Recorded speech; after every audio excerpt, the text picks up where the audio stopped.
Hey, good people, it's Carlos Watson. Now, you know we love to bring you the most interesting people in the world on this show, musicians, artists, entrepreneurs. Today, we got a big-time winner, two of the most interesting people in business. Now, coming up, I'm going to introduce you to Sam Saperstein from JP Morgan Chase. If you don't know this boss, you should. But first up, we got my man, Mark Cuban. Now, I always love getting together with Mark. He and I sat down earlier in the year, was back in February at the NBA All-Star Game before all the pandemic hit. But I tell you what, our conversation still resonates after all this time, after everything that's been thrown about us. Straight ahead, Mark Cuban, Sam Saperstein, maybe the best the Carlos Watson Show has had yet. I don't know, you tell me.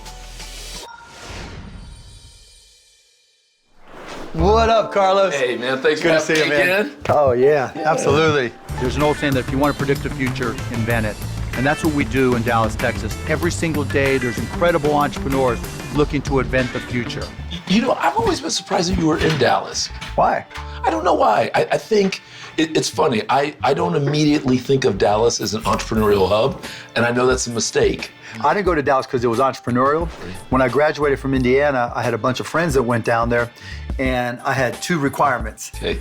One, my car could make it there. Okay. And two, what kind of car were you? That was warm. I had a 1977 Fiat X19, nice. but it was like special. Okay. It had a hole in the floorboard. Right. And it like guzzled oil. Oh, like a Yabba Dabba Doo car. Yeah, Yabba Dabba Doo car. That's exactly right. You know, and so it wasn't going to go that far. So I couldn't make it to LA. I couldn't make it to Florida. There's only so many places I can go.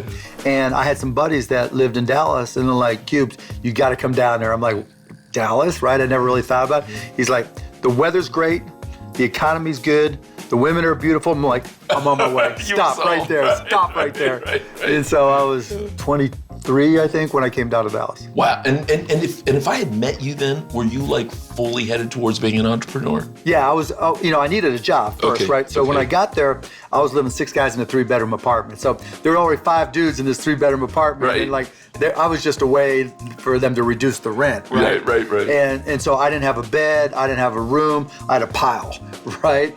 And so when I got there, I just needed a job. And so I started off, my first job was as a bartender, but then I got a job, I would do that at night, and then during the day I would look for a job, right? And I got a job in a software store. And that's what got me started. Over the last 20 years, I've always been about what's new, what's next, and how am I getting there first. And I always knew I was going to be an entrepreneur and I was going to start companies because I always had, but I still needed to pay the bills first. And so that got me really going in the tech business. Wait, even go back for me. Why did you know you were going to be an entrepreneur? As long as I can remember, 9, 10, 11, 12 years old, I was hustling, man. I always had a hustle. When I was 9 years old, I grew up in Pittsburgh, and I would buy baseball cards, collect baseball cards, and then I would repackage them and go down to the local park and say, every package you buy has a Pittsburgh Pirates player in it, and I would sell it for more and mark it up, and I would make a little bit of money, not a lot, just a little bit of money. By the time I was 12, I was selling garbage bags door to door, and that gave me confidence. Which was easy, by the way, right? It wasn't a big deal. It's like, "Hi, Carlos. Right. Do you use garbage bags? Right. Can I just deliver you your garbage bags once every couple of weeks and make some money?" And that just got me started, and so I knew the only question was when. Okay. And that was the hard part because I had to pay the bills. All that needs to be there is a phone line, and then we connect it to one of our 126 servers, and boom, it's available on AudioNet to the world. Was mom an entrepreneur? Was dad an entrepreneur? No, nobody in my family. Like, they didn't go to college. It was nothing like that. Yeah.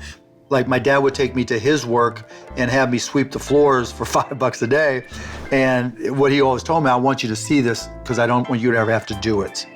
I don't want you to have to, because he would come home from work just exhausted, going, 10, 12-hour days, 6 days a week, and just sleeping the rest of the day. Yeah. So, but where do you think it came from then? Necessity. but now were your brothers the same way? No, not at all. Yeah, I don't know. It's a good question. They say some entrepreneurs are just born, and maybe that was it. Okay. But I think it was more, I was not a very good employee. And even though I knew I would always work for myself and I was a hustler and I was always selling, I was always getting fired when I worked for other people. So I really didn't have much of a choice. And when I hear you say it, the other person that comes to mind is Jerry West. heard Jerry West talk about his dad, who was an alcoholic. And Jerry West said, I practiced with a desperation. Yeah. And he said, I practiced and I played with a desperation, and that's why I got through. Like, who else have you come across who you think had that, whatever you want to call it, and you call it desperation, but it's something, because it's not even desperation, because there are people who had less than you who still wouldn't have creatively and confidently. Yeah, I don't know what it was, man. I was always healthily afraid. You know, and maybe Damon John from Shark Tank. Dave, when you're asking these guys in, are you willing to give up more equity for more money? And that's what I'm trying to figure out so they can even know how to position themselves. Right, Damon always talks about the power of broke and how when he started FUBU, he just started making hats and making t-shirts and just went out and sold them. Yeah. He wasn't afraid, right? He wasn't afraid of just going out there in Harlem and just, boom, you know, here's my thing, are you gonna buy it? And for me, from when I was a kid, I learned not to be afraid of selling. Right? And if you're not afraid of and not knowing what's going to happen when that door opens and being able to think on your feet, then you can always make good things happen. And so I always knew I could sell. And because of that, that was always my fallback. Be fearless! We can do it! I believe in you! We can do it faster! Our home is the training ground for her dreams policy. Insure carefully. Dream fearlessly.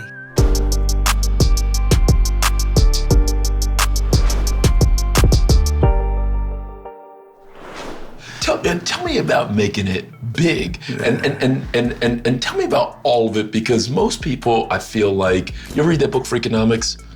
Yeah, a little bit. Yeah, I know Malcolm, Where they said sometimes what you see on the surface, you know, doesn't really tell you the real story. That's true. So how did you make it really rich and really big? Because that was a big time when, and I remember reading about you for the first time.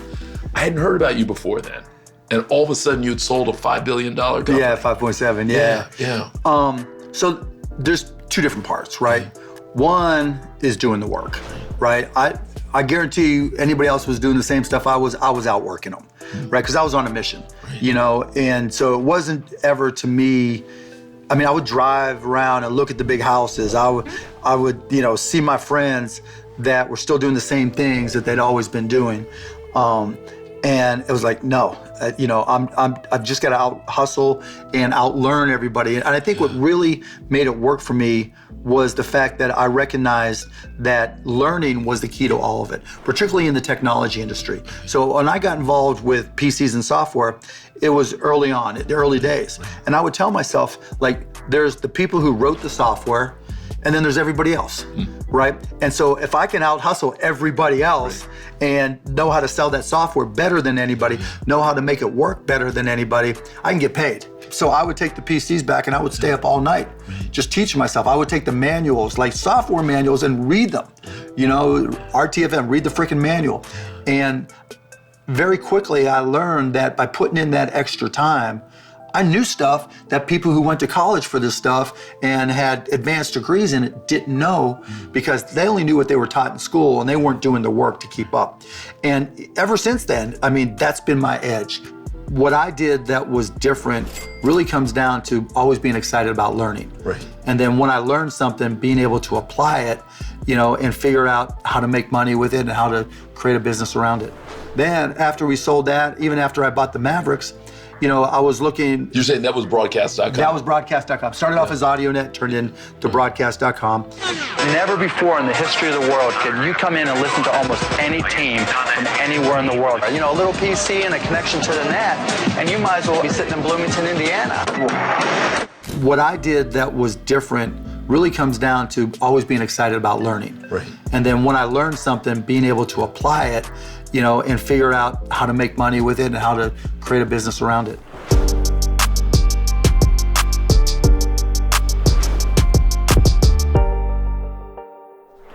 What are you not good at as a business person? I'm not organized. I always partner with somebody whose details, my best partners are anal as hell, right? You're not organized? Oh, hell no. Really? No, I'm a ready, fire, aim guy. Wow. Yeah, okay. I am not a detailed guy at all. Okay. You know, so you hit me with any big picture concept that's related to technology, I'm gonna figure out no time flat, right? You make me go through and read the details of this contract, there ain't no chance. It's just not gonna happen, right? And so other than writing software, I'm just, just not a detail guy. And I always needed somebody around me that was very detailed. And so I would have the vision, and I'd be ready, fire, aim. They were like, okay, slow your roll. We got to do this. We got to play by the rules here. So recognizing, being self-aware and knowing what I'm good at and what I'm not good at, and realizing it's okay to get help. You don't have to do everything. And having those people trust me, so they were willing to take the chance with me.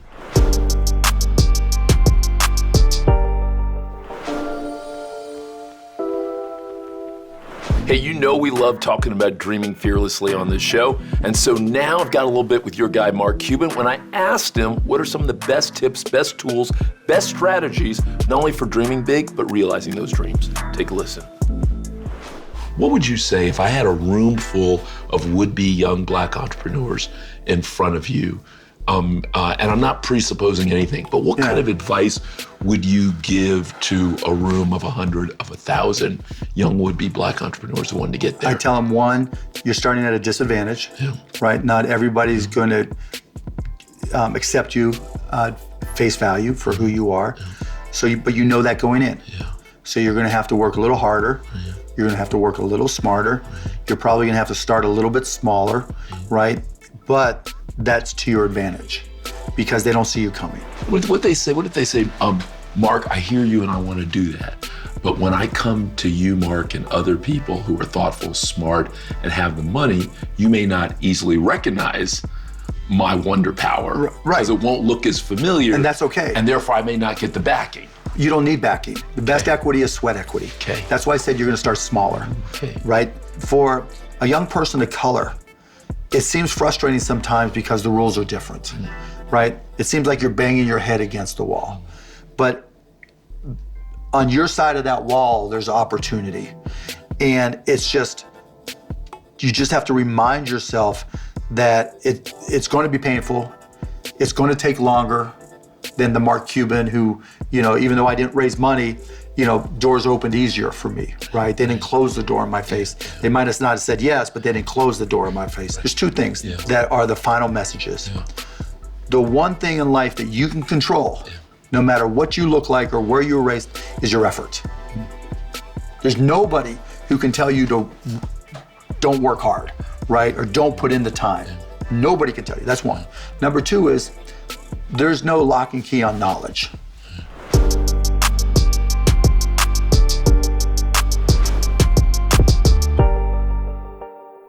What kind of dad are you?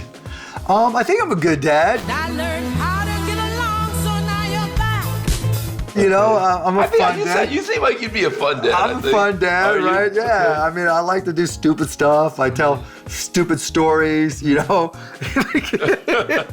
kids roll their eyes, but like my 16-year-old daughter, Alexis, and I are like twins in a lot of respects. Like, she kills her, every 16-year-old daughter. It kills her that, like, we'll finish each other's sentences. Like, there'll be times when, like, my wife will say something, and Alexis and I will have the exact same answer, and I'll die laughing, and she'll be mortified, like her dad would think the same thing as she does. It sounds to me like you have a healthy relationship with them. I try to. Yeah, I try to. It's not like, I always tell them, I'm rich, you're not, right? Right. You've got to figure it out. I want them to, work their way through. Do you really mean that, though, when you say that to them? No, I'm not going to let them starve. Right. They know they're, Would you do the Warren Buffett thing and say, basically, I'm going to give it all away and you're not going to have? No, I mean, I think, there's limits on, like, when I did my will, like, there was a limit in the amount, and they had to do certain things to even get access to that. Oh, interesting. Right? Okay. And so from all I can tell right now, they're capable of being self-sufficient, right? And I want them to know that they're capable of being self-sufficient because I want them to have their own accomplishments. I want them to set goals and strive to achieve them, and I want them to be good people.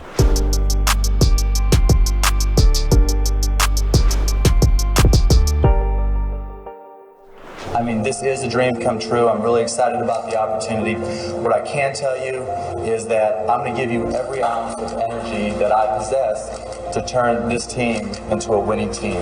Talk to me now a little bit about the NBA.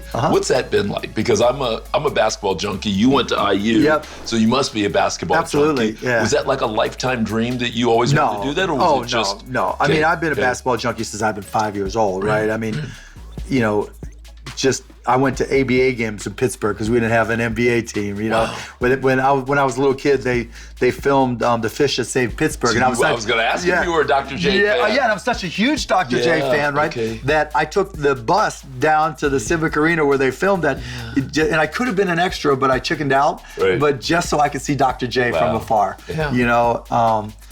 So I've been into basketball as long as I can remember. But it never dawned on me to buy a team because it never dawned on me I'd have that much money. And then how did it come about? So I was a Maverick season ticket holder and they were awful, but I didn't care. I just liked to go to the games, right? And then one day, it was the start of the 99-2000 season, and I'm watching it. We're undefeated, right? It's the very first game of the year. Yeah. I'm like looking around, there's no energy in the building, and I'm like, I could do a better job. And then it dawned on me like, wait, I can afford this now, right? I can put my money where my mouth is. And so my sales rep who sold me my season tickets hooked me up with Mark Aguirre, former Mavs, who was working with the then owner, Ross Bro Jr. They connected me, and in a couple of weeks we had a deal. Here's that they are for sale on a game-by-game basis, but I can't figure out how to buy them. It was just like $285 million, okay. Because back then I still had Yahoo stock. Right. And Yahoo stock would go up $50 in one day. It would pay for the whole thing. And so I was like, why am I negotiating? It's just like, funny money, let's go to work. Wow. And so- and have you enjoyed it as much as you thought you would? When we win, it's awesome, right? When we lose, it's far more painful than I ever imagined. If we lost a game, I wouldn't talk to anybody for 2 days. I would be so pissed. When we lost in the 2006 finals, I didn't go outside. I didn't talk to anybody for a month and a half. I mean, it just literally just tore me apart because it's the most helpless feeling. You know, if I'm in a business situation, I can go in there and help close the deal. I can help with the technology. I can put my fingerprints on anything and hopefully make it better. I can't make a jump shot as much as I'd love to be out on the court. Right. And how much do you and Jerry Jones, as a fellow Dallas owner? We get along great. Because both of you have kind of influenced your leagues. Yeah, I mean, Did you learn very much about being an owner from him? I was causing so much hell even before I got approved that they put me in front of this big room of all the owners, and they all grilled me.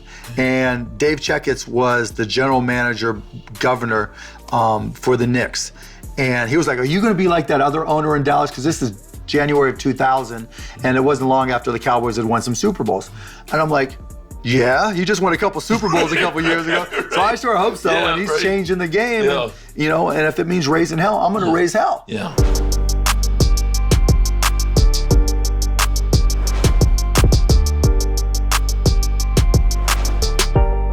Answer the critics. You've heard. What critics? I mean, but you both have heard and you know where there have been warts. You just said it. How would you answer a couple of the biggest critiques that you probably have heard people throw at you? Definitely they've thrown stuff about the Mavericks and what happened there. How would you speak to that? I mean, I made a mistake. You know, I wasn't involved. I was involved on the basketball side and had a CEO that I trusted, and he was the wrong person. As much as I trusted Martin and Todd, right, to just do, you know, I trusted him, and he turned out to be a bad guy. And that was my mistake, but I learned a lot from it.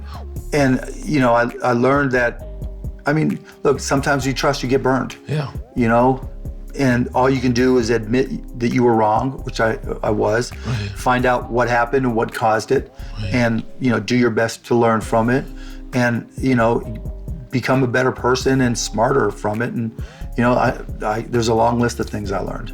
Hey, Mark, I'm so appreciative, man. My pleasure, Colin. So appreciate you. Hey, I hope you enjoyed the conversation with Mark. He's always got good things to say. Now on to another business boss, Sam Saperstein, head of Women on the Move at JP Morgan Chase.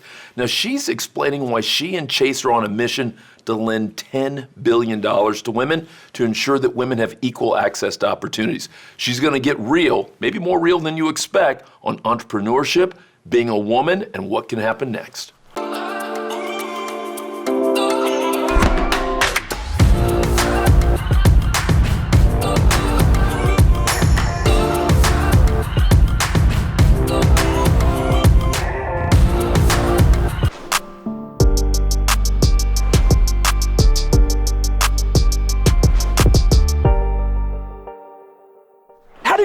at Chase? Have you been at Chase for the long term, or are you new to the Chase family? I've been about 8 years, coming on 9 years. Really had just spent my career first as a journalist. I started out, my career doing radio and a lot of print. But I guess TV kind of came with the package along the way. Then I went to business school, but the irony is before business school, I was in investment banking and I thought, oh, this is not for me. I'm not going to be a banker. And so here I am in this big bank, back again, like full circle. Sam, because of your background in both journalism and business, you probably have seen a lot of this conversation and a lot of this effort, but from different vantage points. What, if anything, has surprised you about your work with female small business owners? I think female small business owners probably start out with a great mission and plan, but often feel very isolated and alone in thinking through these things. So they don't necessarily turn to their networks or their communities as much as they could. And what made you start Women on the Move? I raised my hand from another job I was in, and I said, look, I'd love to do that. I've been passionate about this forever. I've always done this on the side. It's like my night job, thinking about women's issues. And so being able to do it with a full-time team, day to day, all day, was amazing. This was like a dream come true. Now, you know that sometimes people on the outside and watching these programs are skeptical of them. And they're like, is anything real happening? Is there real value happening? Or is this just window dressing? Women on the Move really evolved from an internally focused program into something that became external. So we have these 3 components: focusing on our employees, focusing on women in business, and focusing on consumer health. So let's take the women in business focus. So when we started this, we knew that access to capital was such a pain point for women in trying to start their businesses. And so we thought, let's put together a goal for really lending to women, but also let's see what we can do beyond lending. What more can the bank bring to women to help them in business? So on the lending piece, we established a 3-year goal of lending $10 billion to female small business owners. We started that last year. We're now midway with that, and we've reached the midway point with that goal, which is great. But we also wanted to do more than just lending. So we started to create whole new tools for women to really think about how to manage their business better, and particularly in the area of cash flow management, which sounds really dull, and nobody likes to think of cash flow, but you really have to. What are a couple of the other best pieces of advice you've seen for young women who are trying to be thoughtful about their finances? First of all, I would say you want to make saving a real habit. And one of the best ways to do that is to make saving automatic. That automatic behavior really works. And one of the most important lessons to know about money is saving early. It makes the whole difference, for your lifetime. That compound effect is so important. We had, for my program, a goal that we set for ourselves pre-COVID of getting 1 million women into this autosave feature that we have in our mobile app. Again, it pulls your money into savings accounts automatically. And we really didn't know when the crisis hit, would women still be able to save this year? We actually did see 1 million women come into this saving tool, which was remarkable. And separately, when our bank as a whole, the JP Chase Institute, looked at our data, they found that on the whole, there was a 35% increase in savings in the customers that we saw. So we were really pleased to see this. What were your 3 biggest takeaways from your leadership day? The goal really is always to lift up women, to empower women any year. This year, it became really more important just given what we've all been dealing with the crisis, with our health worries, with our financial worries, and also with the conversations about race around the country. And all of these themes together, we knew were so powerful, we had to address them. But we wanted to do so in a way that really people felt energized at the end of it. And so we were able to, as you said, be very intimate with people, get them up close in a way that you probably wouldn't have seen in an actual conference on a stage. And that made people feel like they were really there, even though it was virtual. Tell me a little bit, I understand that you've been doing some interesting work with Girls Inc. Tell me a little bit about that. So Girls Inc. is a wonderful nonprofit partner that serves girls around the country, and we're their national financial literacy sponsor. So we bring content on financial literacy, budgeting, savings to girls. We've been able to reach 40,000 girls around the country. Even in this pandemic, we've been able to do virtual programming with them and support them with some technology needs to do that. Sam, thank you so much for joining me. Thank you for giving us the opportunity to share this and having such a wonderful conversation. I'm really glad you're doing the work you're doing, so thank you. Hey, I hope you enjoy those conversations today. I love interesting entrepreneurs, business leaders, people who may make us think about the world a little bit differently. With Mark, he's always got that can't stop, won't stop energy, and I like that. It's a reminder to keep going harder. I love how hands-on he is even to this day, and how open he is even when it seems like he's making big mistakes. One of the things that maybe caught me most off guard, what he had to say to black entrepreneurs. That slow grind is a good grind. I'm not sure all of us would agree, but I hear where he's coming from, and I appreciate him for sharing it. And Sam Saperstein, I love what she had to say, including that notion of finding your sponsors, finding someone who believes deeply in you and is going to help you navigate your way. Hey, if you're enjoying this show and want to get a little bit more, remember you can subscribe, you can tell a friend, or if you want to get the whole deal, you can do the podcast. It's unfiltered, it goes the length. I'll see you soon. Hey, tune into the Carlos Watson Show. It's like no other. You're going to enjoy it every weekday on YouTube.